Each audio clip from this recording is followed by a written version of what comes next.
much. Thank you. I moved to America 12 years ago with my wife, Terry, and our 2 kids. Actually, truthfully, we moved to Los Angeles. Thinking we were moving to America. But anyway, it's a short plane ride from Los Angeles to America. I got here 12 years ago, and when I got here, I was told various things, like, Americans don't get irony. Have you come across this idea? It's not true. I've traveled a whole length and breadth of this country. I have found no evidence that Americans don't get irony. It's one of those cultural myths, like the British are reserved. I don't know why people think this. We've invaded every country we've encountered. But it's not true Americans don't get irony, but I just want you to know that that's what people are saying about you behind your back. You know, when you leave living rooms in Europe, people say, thankfully, nobody was ironic in your presence. But I knew that Americans get irony when I came across that legislation, No Child Left Behind. Because whoever thought of that title gets irony. Don't they?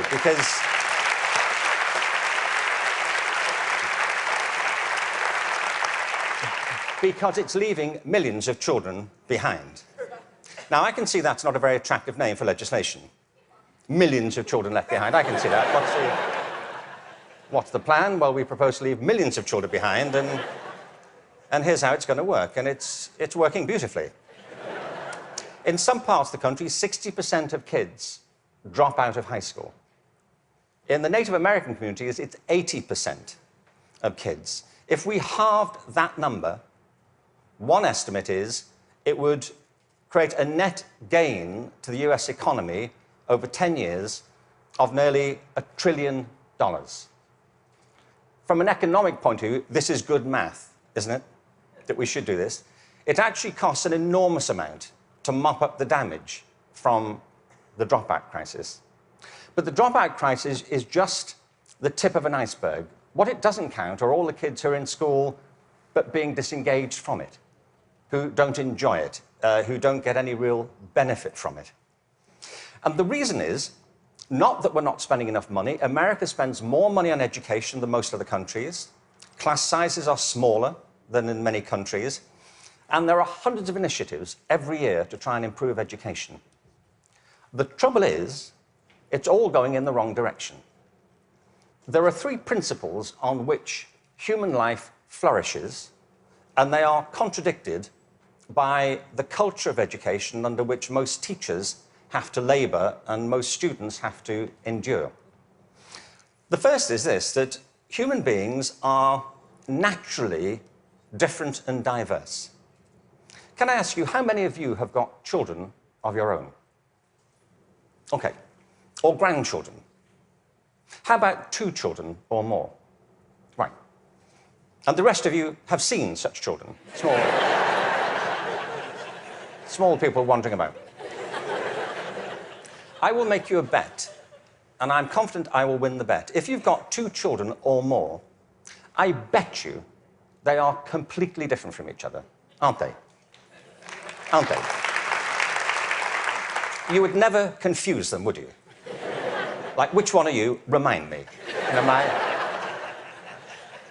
your mother and I are going to introduce some colour-coding system so we don't get confused.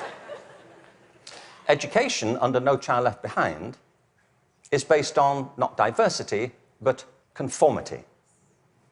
What schools are encouraged to do is to find out what kids can do across a very narrow spectrum of achievement. One of the effects of No Child Left Behind has been to narrow the focus onto the so-called STEM disciplines. They're very important.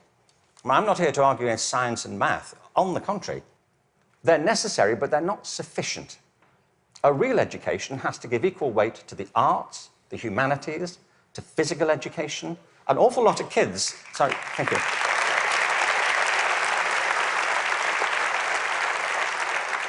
One estimate in America currently is that something like 10% of kids getting on that way are being diagnosed with various conditions under the broad title of attention deficit disorder, ADHD. I'm not saying there's no such thing. I just don't believe it's an epidemic like this. If you sit kids down hour after hour doing low-grade clerical work, don't be surprised if they start to fidget, you know.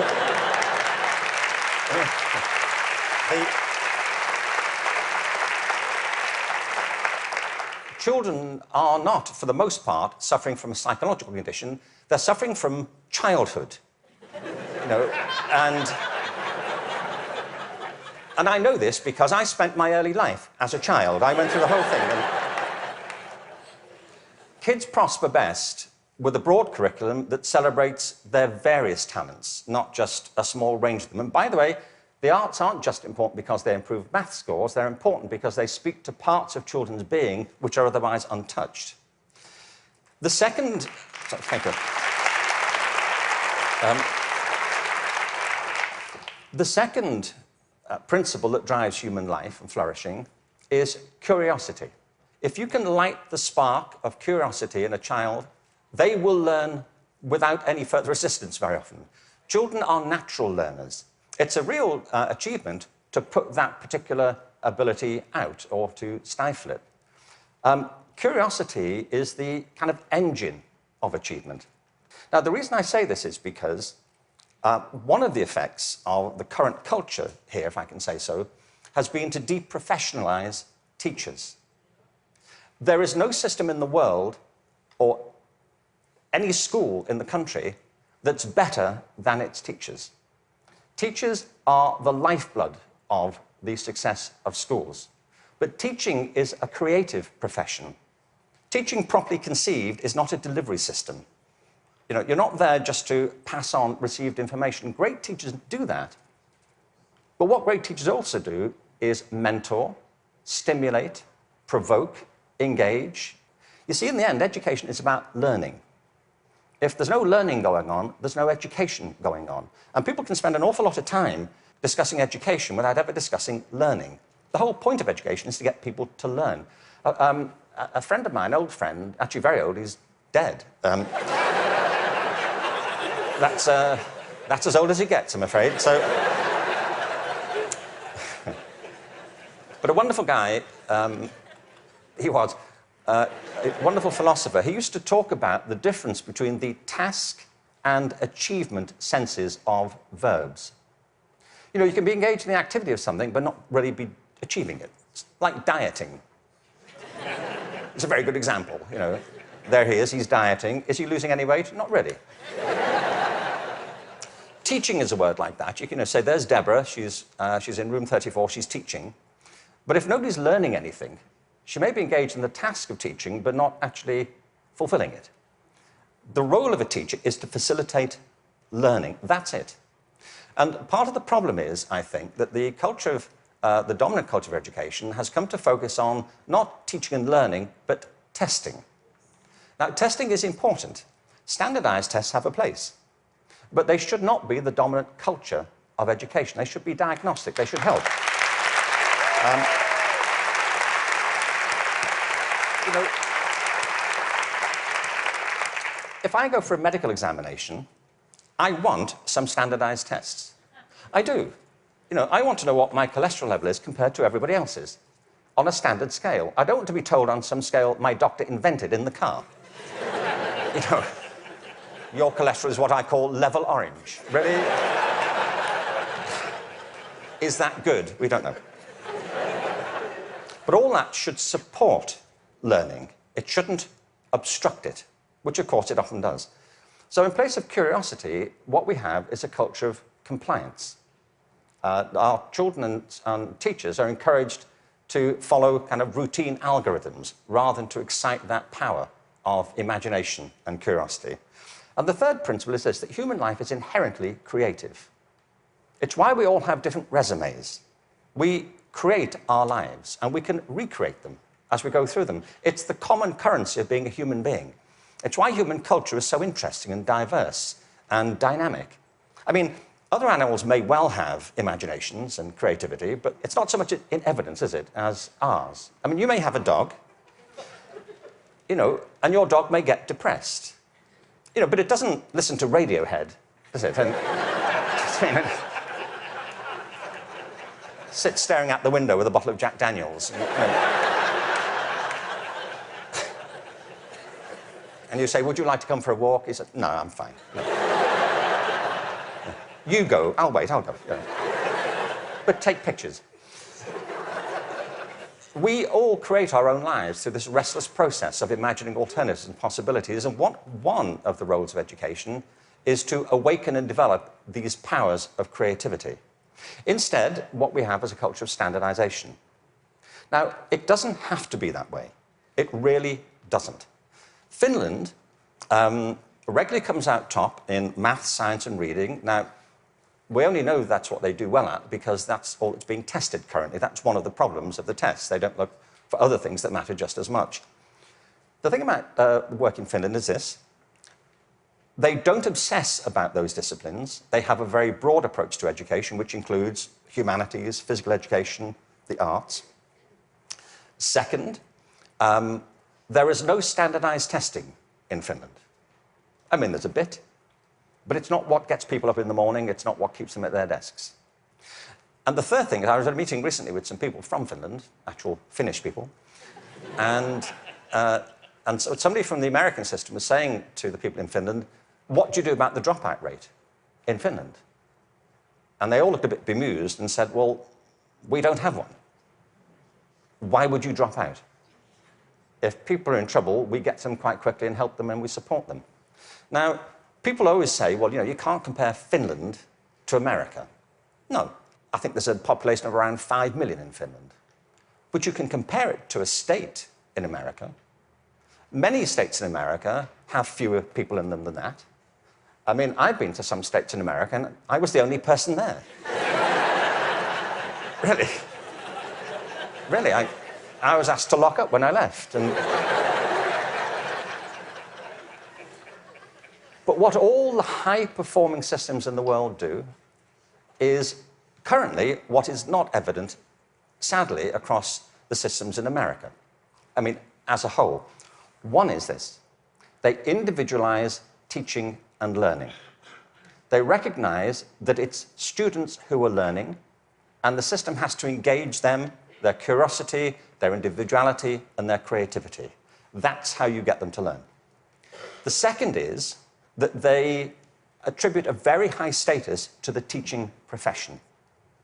They recognize that you can't improve education if you don't pick great people to teach and if you don't keep giving them constant support and professional development.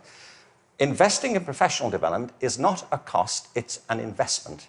And every other country that's succeeding well knows that, whether it's Australia, Canada, South Korea, Singapore, Hong Kong, or Shanghai.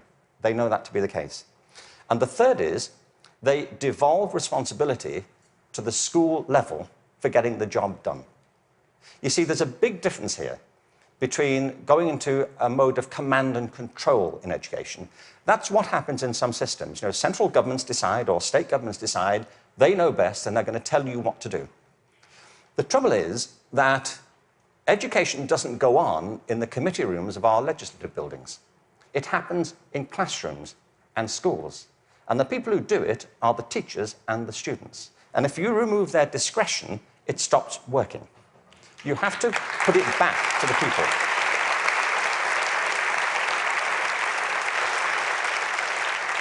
There's wonderful work happening in this country. But I have to say, it's happening in spite of the dominant culture of education, not because of it. It's like people are sailing into a headwind all the time. And the reason I think is this, that many of the current policies are based on mechanistic conceptions of education. It's like education is an industrial process that can be improved just by having better data. And somewhere in, I think, the back of the mind of some policymakers is this idea that if we fine-tune it well enough, if we just get it right, it'll all hum along perfectly into the future. It won't, and it never did. The point is that education is not a mechanical system, it's a human system. It's about people. People who either do want to learn or don't want to learn. Every student who drops out of school has a reason for it. which is rooted in their own biography. They may find it boring, they may find it irrelevant, they may find that it's at odds with the life they're living outside of school. There are trends, but the stories are always unique. I was at a meeting recently in Los Angeles they're called alternative education programs. These are programs designed to get kids back into education. They have certain common features. They're very personalized. They have strong support for the teachers, close links with the community, and a broad and diverse curriculum, and often programs which involve students outside school as well as inside school. And they work. What's interesting to me is these are called alternative education. You know? And all the evidence from around the world is if we all did that, there'd be no need for the alternative.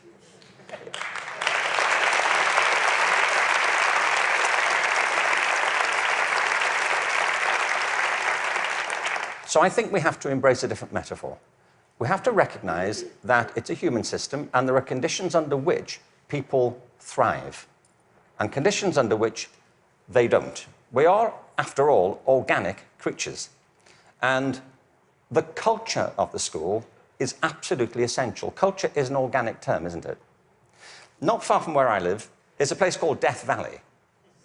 Death Valley is the hottest, driest place in America, and nothing grows there.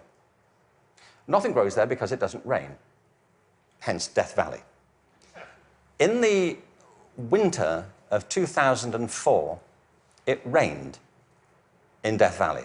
7 inches of rain fell over a very short period. And in the spring of 2005, there was a phenomenon. The whole floor of Death Valley was carpeted in flowers. For a while.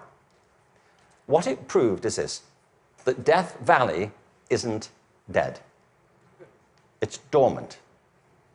Right beneath the surface are these seeds of possibility, waiting for the right conditions to come about.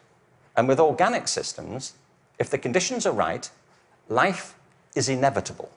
It happens all the time. You take an area, a school, a district, you change the conditions, give people a different sense of possibility, a different set of expectations, a broader range of opportunities. You cherish and value the relationships between teachers and learners. You offer people the discretion to be creative and to innovate in what they do. And schools that were once bereft spring to life. Great leaders know that. The real role of leadership in education, and I think it's true at the national level, the state level, at the school level, is not and should not be command and control. The real role of leadership is climate control, creating a climate of possibility. And if you do that, people will rise to it and achieve things that you completely did not anticipate and couldn't have expected. There's a wonderful quote from Benjamin Franklin. There are 3 sorts of people in the world. Those who are immovable, people who don't get it, they don't want to get it, they're not going to do anything about it. There are people who are movable, people who see the need for change and are prepared to listen to it. And there are people who move, people who make things happen. And if we can encourage more people, that will be a movement. And if the movement is strong enough, that's, in the best sense of the word, a revolution. And that's what we need. Thank you very much. Thank you very much.